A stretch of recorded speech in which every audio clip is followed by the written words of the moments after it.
Hello, everyone. Happy Wednesday. I hope you all are doing well. I am just going to quickly look and see if things are working. I know the last time, okay, look, it's live streaming. I don't know what happened last time. Um, but anyway, so it looks like it's working in the group. And it looks like it should be working for YouTube too. I am very excited to chat with you guys today, especially regarding this time of year. I hope that you're all able to enjoy this beautiful weather, especially here in Minnesota. It has been much warmer than normal this time of year, and I am loving it. Um, but if you are on, make sure to pop down with a comment, say hi, let me know how you're doing. I would also, love to know what are some of your favorite things this time of year to do for activities. What are some of your favorite foods that you look forward to, or traditions that you might have this time of year? I would love to hear.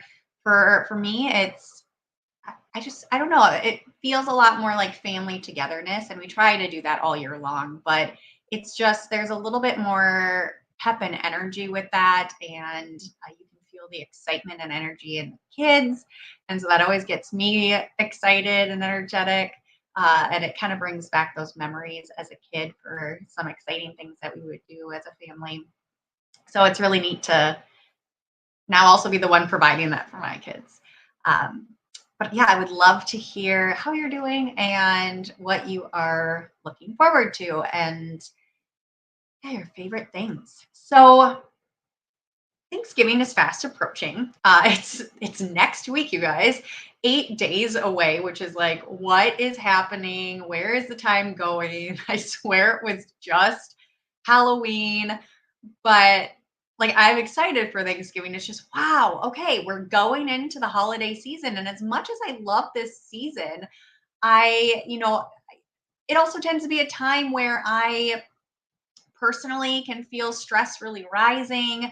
My sleep can get a little bit wonky, probably because of the stress and the nonstop of everything. And, I'm also usually not choosing the best foods for my body and overall health. And well, I mean, typically on a typical Minnesota weather, it's usually it's getting pretty cold or there's snow. So I'm not able to get outside and get physical activity like normal. But I'm able to do that a little bit now. But my overall health is kind of impacted by those not so normal foods that are now being introduced into the diet. Uh, and if you're like me, which is also a representation of the majority of us, then you're going to love today's chat. So, I am going to be discussing how you can reduce your stress and boost your health during this holiday season because, yes, it is possible. It is possible. First of all, and again, I would love to hear if you're on, what you like to do this time of year. But I would also love to hear what are some of the biggest stressors. And even if you're watching this as a replay, I would love to know these things too. But what are some of the biggest stressors that you notice this time of year? How does this season typically go for you? Drop it in the comment section below so that we can maybe come up with a little game plan, or maybe someone else in this group has something that helps them, that during this time of year that you might want to try to incorporate. So we can really interact and help one another and really support one another. So I would love to hear. And, this is going to be a very relaxed chat. It's going to provide you with some tips, some tricks, and recommendations to help you navigate this time of year. So, with that being said, let's get started. So, first, I'm going to start by talking about navigating better nutrition and health for this time of year. We're in the swing of things where we have more of those comfort foods. We have higher sugar. We have, sometimes it's more alcohol for people too because there's more celebrations. A lot of, drinks or maybe higher caloric drinks like eggnogs or I don't know, maybe there's holiday punches that you love, which tend to be higher in sugar and can really hit our system a lot harder. So, it's just our bodies are inundated with so many things. And yes, they're exciting. And yes, they our fun traditions, but we also need to support our health and our well-being so that things don't necessarily go off the rails when it comes to like inflammation or our gut health or our sleep or our stress, all these things. So I really want to let you know to really amp up your veggies this holiday season. So that's before holiday meals, during holiday meals, and on your non holidays. So there are so many celebrations this time of year. Again, a lot of those foods are calorie dense, and a lot of times nutrients are lacked, and the sugar and carbs are plentiful. And so, on the days that you're not having get togethers or celebrations, really increase your vegetable and fiber intakes, whether that is through complex whole grains. So, if you're able to tolerate wheat, which a lot of us have, gluten problems, I would say, stick to like quinoas or brown rice, or buckwheat if you can, millet, sorghum. If you can handle grains in lower quantities, but they're going to help provide you with B vitamins and various fiber, which is great for your energy and cells. But getting in a lot of fibrous vegetables too. So, that can be artichokes. You can get in some fiber with like beets, Brussels sprouts, cabbage, carrots are great, cauliflower. Celery is a great roughage to help kind of bulk up stool. Zucchini is wonderful. What we really want to do is try to get a variety of, the vegetables with the rainbow. And I try to tell people, especially during this time of year, let's really work at getting 5 servings in a day of vegetables. If that's not doable for you or like a huge jump from your norm, let's try for 3 servings a day and work your way up. And typically, when I work with clients, I'm trying to get them up to even like 7 servings of vegetables a day. We work our way up over time, though. Increase our water because we're increasing our fiber and all of that. But let's get somewhere between 3 to 5. So that could be with each meal, or with 2 meals and snacks, or with each meal and snacks. There are different ways that you can really get in these vegetables. But looking at like in season produce, that's going to be awesome, less expensive, higher nutrients. It's going to be more abundant this time of year in stores. And if you do buy from a local farmer, they're going to have those in season vegetables. So garlic is great, green beans, lettuce, onions, parsnips, the ones that I also previously mentioned too, winter squashes. So yes, these are starchier, but they are filled with nutrients and they are very supportive for the immune system. They provide your body with complex carbohydrates as well, or more of, those higher starch fibrous foods. Sweet potatoes are also great. You can get regular potatoes are also wonderful too. But obviously we want to rotate things and have things in moderation too. Radishes are wonderful for our gut bacteria. Rutabagas, you can use these similar to potatoes. You can roast them, you can bake them, you can mash them and create like a mashed rutabaga. You can do that with turnips too. You can make like turnip fries or rutabaga fries. Spinach is another great one this time of year as well. So there's a way to get in a huge variety. And on the days that you're having celebrations, whether maybe you're bringing a dish, maybe bring a vegetable dish if you don't know what else is happening or is going to be there. So then there are going to be vegetables at this get together, and you sectioning off half the plate for vegetables before you dive into the other dishes can be really helpful for this time too. So this can help you fill up so that you don't overdo it on the other delicious dishes. Doesn't mean you can't have those other dishes. It's just, hey, let's get half the plate of these, vegetables so that I'm going to get in these quality nutrients. I'm also going to fill up, and then I won't overdo it. I can still have little bits of these other dishes and enjoy them and savor them, but I will be making sure that I'm getting in my nutrients too. So, these nutrients are great for our immune system, gut health, overall health, and, our mental well-being too. Because yes, these celebrations, get-togethers, these holidays are wonderful. And this whole like month, 2 month long, stretch that we're navigating can really take a toll for several months afterwards. They can really trigger our bodies, really, set us out of balance. And yes, it is doable, within days to start changing and create more balance within the body, but sometimes it does take some time to bounce back. So let's try to set ourselves up. We can still enjoy the things that we want during this season. It's just let's add to it. Let's add these healthy vegetables to it. I'm not telling you to take away, I'm telling you to add to it.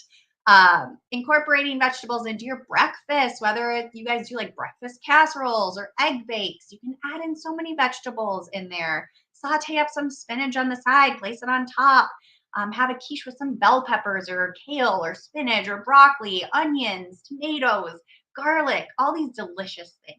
And then, add in other herbs and seasonings too.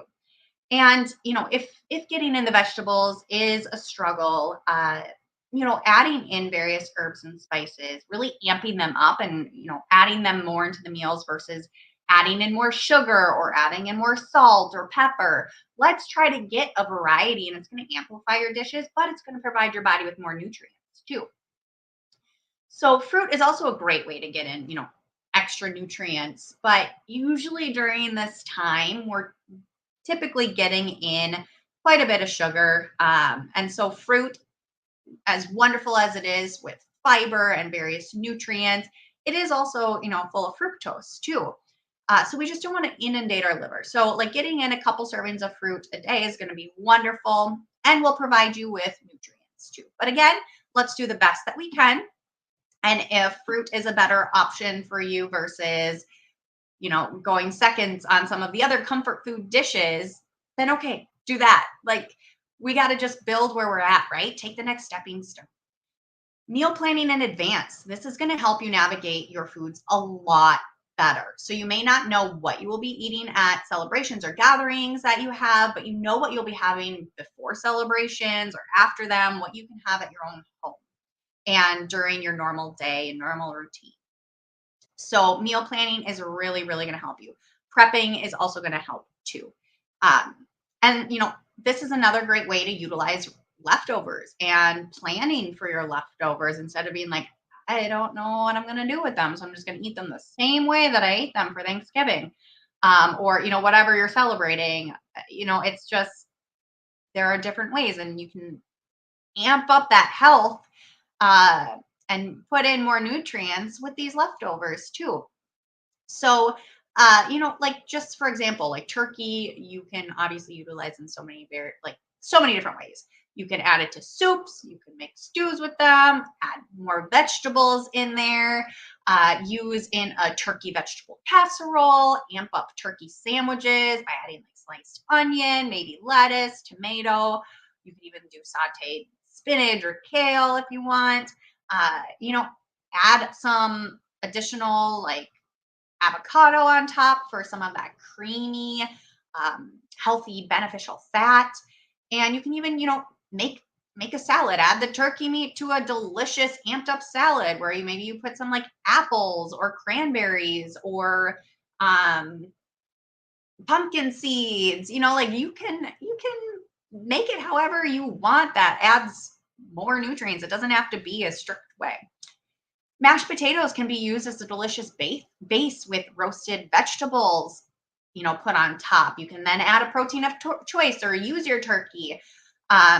And if you want, you can add your gravy here as well, or you can, maybe create your own dressing using olive oil as a base, or you can create your own like herb style pesto or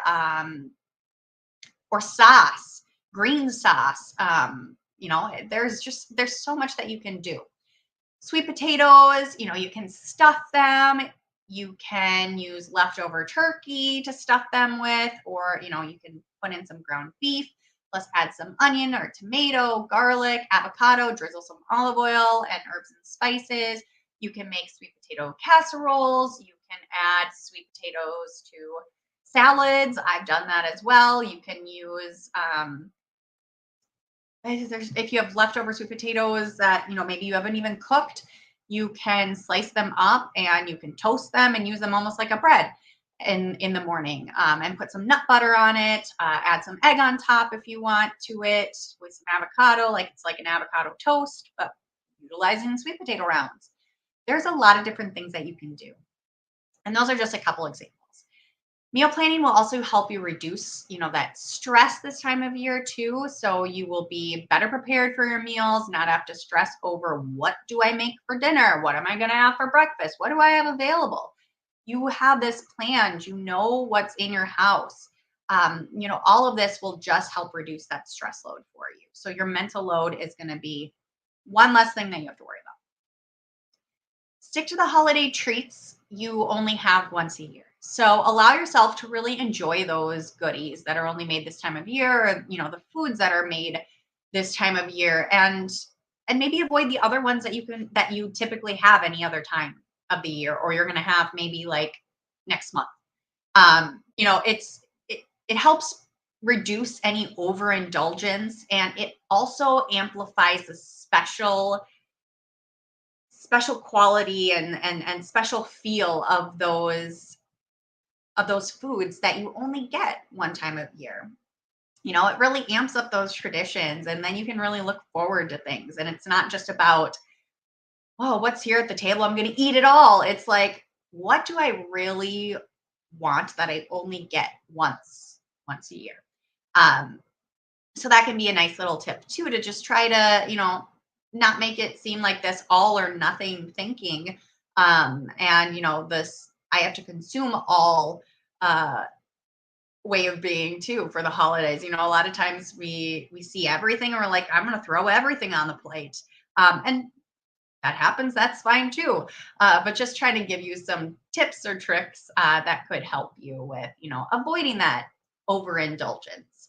Or if hey, maybe you go to one gathering and, if you see like mashed potatoes, or you see something there that you're going to have in another gathering. Maybe you allow yourself to even have a little bit of it, maybe not a full serving. Or maybe none at all, and just know, hey, I'm going to get this like next week. So I'll save that for next week, and I'm going to enjoy some things that I don't think will be at anything else. So that can be fun to navigate. Another big one, don't skip meals. So a lot of times, we have that overindulgence the next day. Maybe we are skipping meals, or maybe we are skipping meals the day of because we know it's going to be a big dinner and we just want to indulge on everything. Let's not skip meals, because this can lead to even more overindulgence during the holiday meal and have you reaching for higher carb, higher sugar foods. Your body then, when you sit down at that meal, is like, I am so hungry. And usually, like when you get to that really big hunger phase, you're gonna eat faster. So you're not gonna like be enjoying the meal. Your digestion then is gonna take a hit. And then you're just like really putting a huge load on your digestive system, because you're eating much more than if you had meals throughout the day to help sustain you.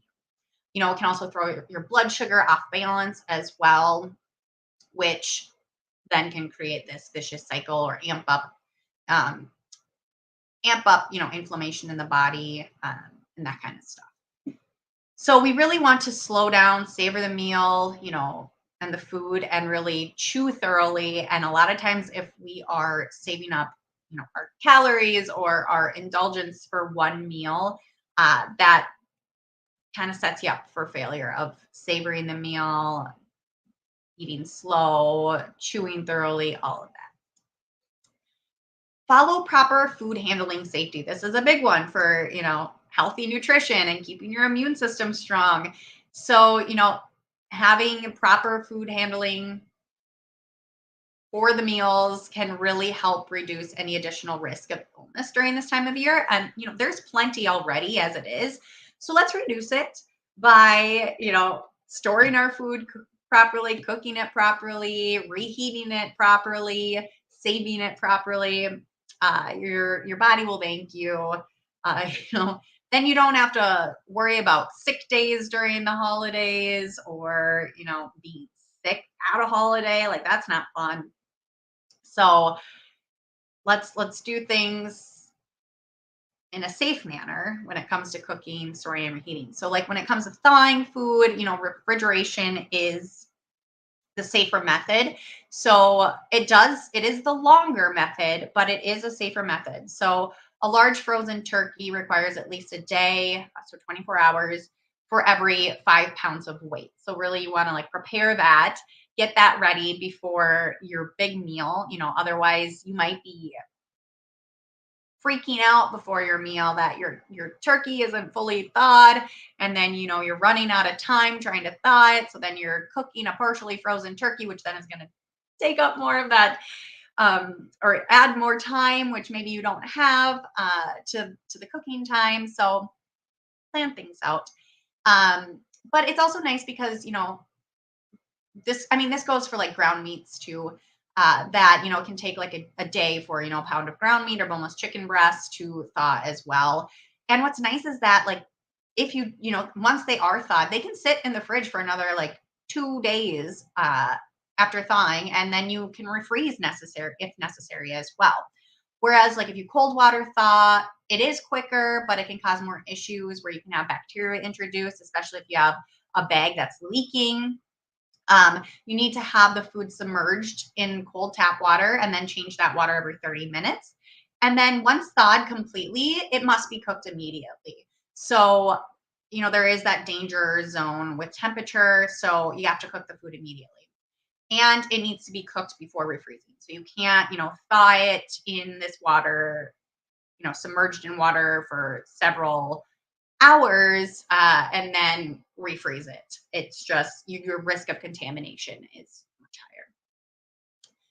If you are thawing via microwave, which I don't typically recommend for people, you need to cook it immediately right after because there's more of a risk of increased bacteria if foods are held in danger zone temperatures. And a lot of times you'll have some of the food that is thawed, starts to cook, and then you have other parts that like are at maybe a lukewarm temperature. So it's just there's danger zone there, and you need to cook it immediately as well. And I just want to say, never thaw foods in a garage, basement, car, dishwasher, porch, uh, plastic garbage bag, or on the kitchen counter, as this can lead to unsafe temperatures and then increase that risk of bacteria growing, which can then lead to the illness. So make sure you're cooking foods at their proper temps too, so that like red meats, you want to have an internal temp of 145 degrees. You also want to let your meats sit after they've cooked too and reach that level. Ground meats, you want to have an internal temperature of 160, and then poultry, we want to have an internal temperature of 165. So when you do have your foods that are cooked within 2 hours of cooking, or after it's removed from an appliance that's keeping it hot or warm at 140 degrees Fahrenheit, you want to refrigerate those leftovers. And that's within 2 hours. In any cold perishable foods, you want to keep at 40 degrees or below, and they shouldn't be left out for more than 2 hours either. And if you live in a hot place, that's like 90 degrees, that goes down to an hour. Wrap up your leftovers well. So you want to have it in an airtight package or seal it in a storage container that is tightly sealed, so that you reduce any risk of bacterial growth. And leftovers, and also like freezer burn too. Tries to keep up moisture, all that stuff.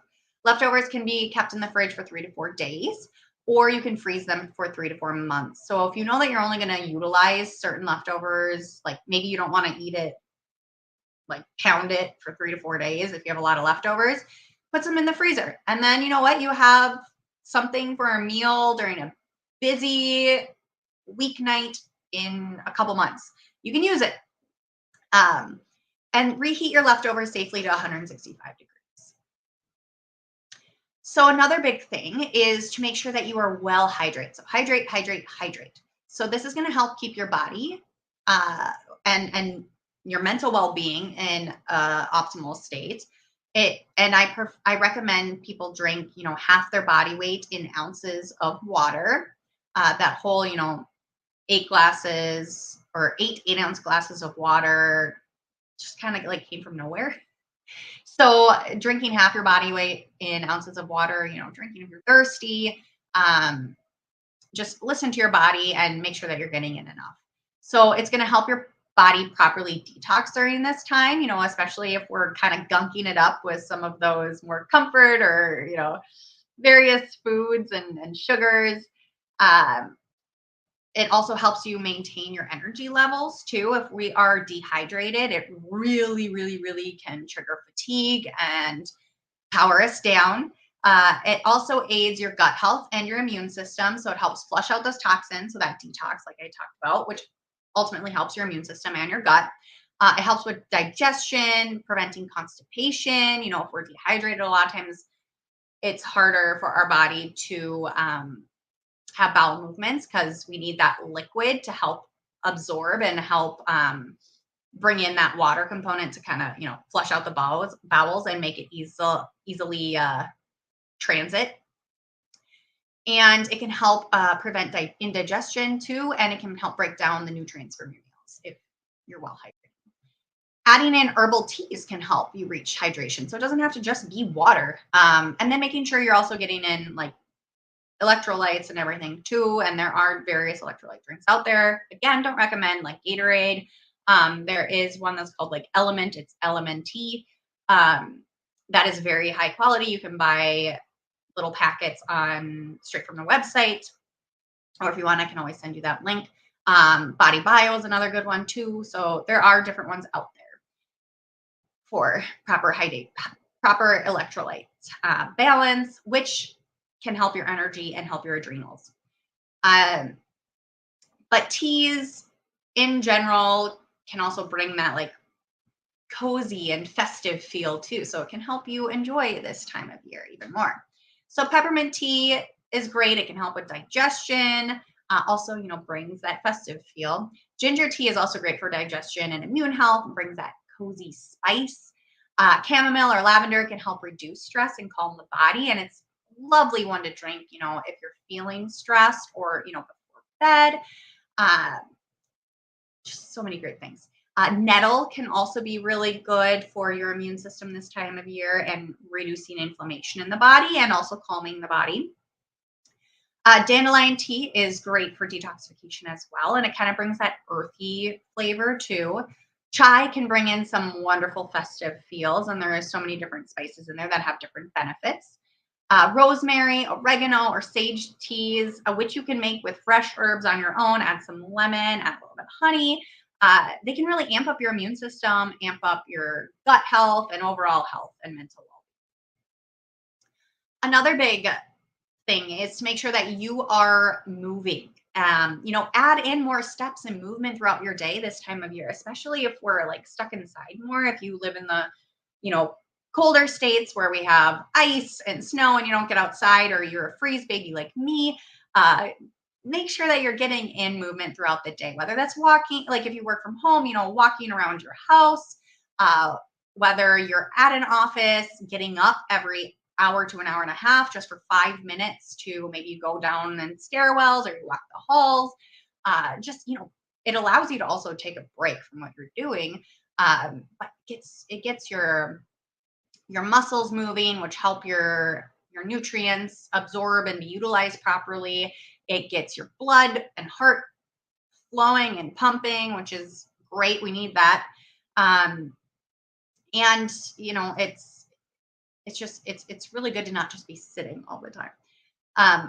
You can start your day off with a 10-minute walk maybe too, and walk for 5 to 10 minutes after meals if possible.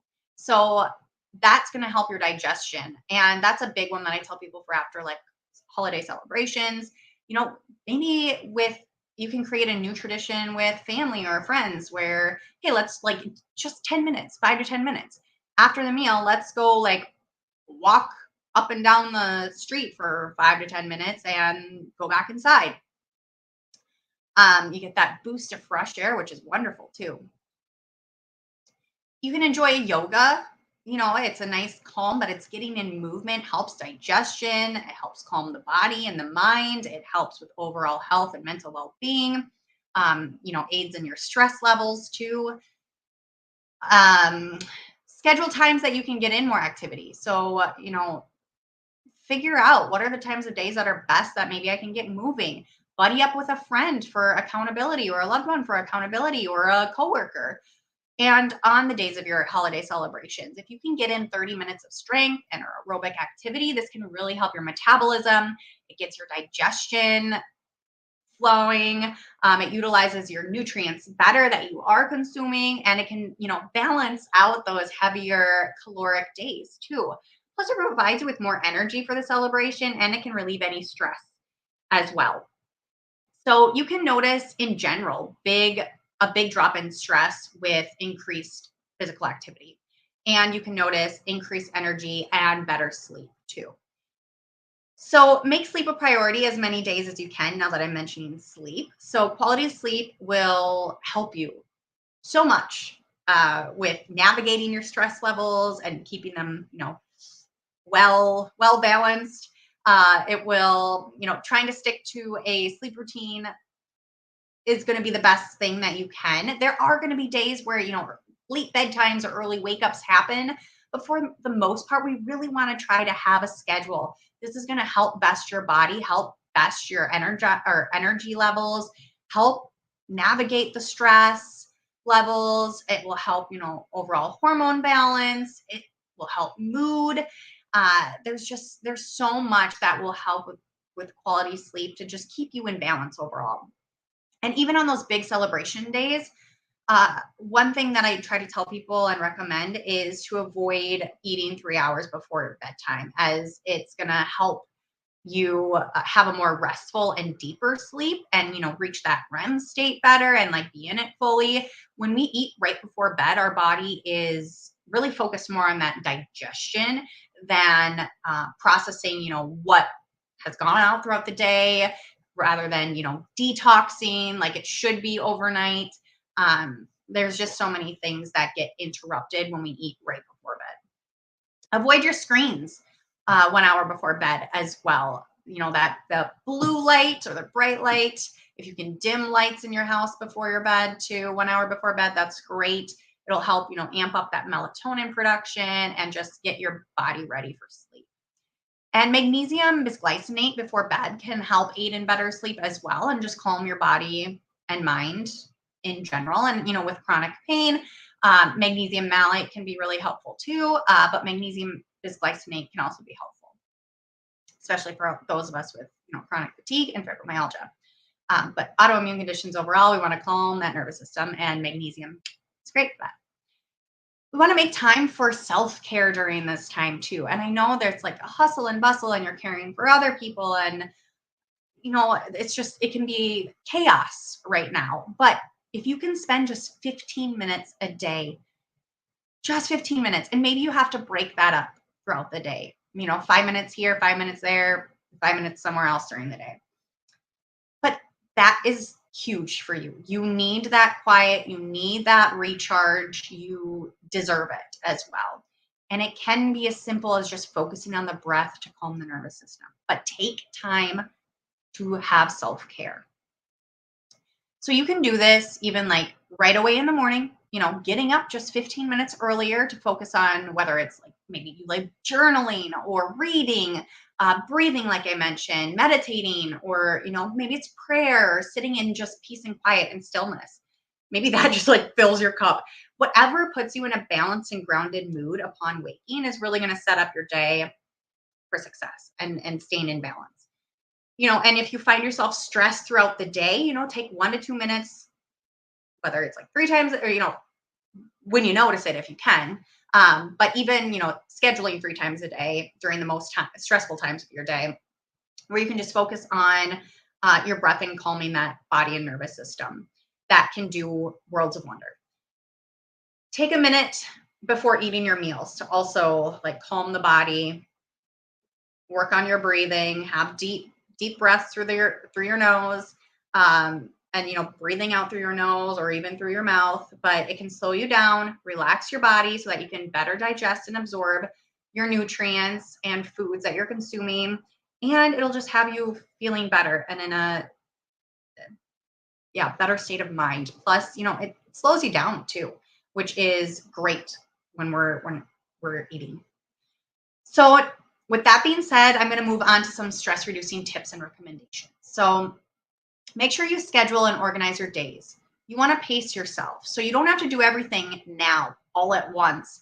You know, don't also procrastinate. A lot of times when we're already, overstimulated and we're like overburdened, a lot of times that procrastination can happen. If we can at least take things down step by step and just break things down into a more manageable strategy and just stick with it and just do it, you'll notice that like it can calm you and you know really bring down that tension and stress where you are reaching the day before and you're like, I have all these things to get done. And then, you're through the roof already. So let's try to prevent that. And we do so by scheduling and organizing your days as best as you can. And maybe that's also delegating family members or friends with things. So again, we just need to, break things down. Start by writing things down. So get that brain dump out of your head and get things, on the schedule. You just get it out of your head. Because, if you have the task load sitting in here and you don't write it down and you're not dumping it somewhere, it's just going to sit here and you're just reeling through it. And you're going to keep going over and over. And like your stress just keeps amping up. So brain dump it, check it off, see that things are getting done, or brain dump it and then delegate the days that that's going to happen and check them off. And it's lovely, it's empowering, it's going to have you feeling better. Pick your battles and stop aiming for perfection. So not everything does need to happen, and there are going to be hiccups along the way that require pivoting too. So it's all okay. You'll be okay. And this is coming from a perfectionist and from someone who does struggle with this as well. It takes practice, and sometimes it takes those affirmations, or maybe you need to have post-it notes or stickies or a notification on your phone that, shows up and dings and is like, it's all okay. It's okay. But just have something that reminds you that it's okay. Repeat that to yourself and it becomes okay. Like things get better. And I have been working on this for a long time. I am still, still working on it, but I can see that I've come a long ways, and I can tell you that this does work. Allow for flow. So, what are the essential things that need to happen right now? Like, what needs to get done? What can you let go of? So, a lot of times we have this black or white thinking. Nope, nope, nope. We're not going to do that. We're going to have flow. But what needs to get done now? What is a crisis right now? And what can you just let go of? What just let it go. Plan fun things in the future that will also reduce your stress, make you laugh, bring you joy, so that you do have these breaks. And you're filling your cup. Talk to a friend or loved one instead of holding everything inside. Release those emotions. Don't fight them. Know they'll pass. Make sure you have someone like that can be there as a support. Allow yourself, if you need to break down and cry, allow it. Allow yourself to cry. Allow yourself that release, because a lot of times once we release it, things pass and like get better. You can get through things quicker, or like you can bounce back a lot quicker. So acknowledge your feelings. Know that it's okay to have those feelings. Let them pass. Just acknowledge them and then let them go. We don't need to fight them. We can release them. Focus on gratitude and do things to give back. Both of these activities are great ways to get out of your own head, out of your own way. It spreads joy to others, which also is joyful to you too. And it brings a sense of love and those overall good feelings. So, that can really counteract stress in our life. Set boundaries. It's okay to say no, and it's beneficial to say no. And you deserve to respect yourself and what you can handle. And health and well-being requires healthy boundaries, which includes saying no when necessary. And yes, this is coming from, again, that I'm a people pleaser. I am a yes person. I am a perfectionist. I don't like to upset people. So I am telling you this as someone who is also working on this and has definitely implemented more boundaries and saying no to things. It while it might be scary, uh, which is okay, that's okay, it is also incredibly empowering, and it feels good to stand up for yourself as well. So that's where that empowering comes from. I don't know what word I'm looking for, but that's where that like feeling of empowerment really comes from, is knowing that you are in charge of your own health and well-being. You are in charge of, you know, what you can handle and what you cannot handle. And it is okay to say no. And most people understand boundaries. And if they don't understand it, or, you know, cannot comprehend why you said no, you don't have to explain it. That's on them. Um, you know, again, I know that's easier said than done, but just know that it's not on you. You are required to set your own healthy boundaries to help your health and well-being, your own load, because that does provide a ripple effect. Um, so, you know, healthy boundaries are wonderful. Say no when you need to say no. And then finally, I want to end with being kind to yourself. So again, like I've done, you know, the give yourself grace. I want you to do it here too. Continue on all the time. Give yourself grace, and allow yourself a break. So you are human. You are doing the best that you can. The world is not black or white. Our brains like to think it is. You know, like our brains are very black or white for survival, which, yes, makes sense. But know that it's not black or white out there. There's a lot of gray space. And it's okay if things don't go as planned, or if goals or expectations are not met. There is always the next second. There is always the next minute, hour, day, you know, what have you. There, you can pivot, you can flow. Things will be okay. That, you know, you can take the next step and next decision to help better. Um, so it's just, give yourself a break. Be kind to yourself. You deserve it. You deserve the love that you give others. You deserve that for yourself too. Giving yourself grace also brings resilience, which is very crucial for your overall health and well being. So we want to have resilience. We want to be able to bounce back quickly. And giving yourself grace is a really big step in doing so. And with that being said, that is what I have for you today. And that took a lot longer than I thought. I know this was supposed to be just a chat, but here we are. I hope that you found this beneficial and helpful, and that you'll be able to incorporate some recommendations and tips for this holiday season. And please let me know if you have any questions at all. There will not be a live next week because of Thanksgiving, but I will do a live the following week.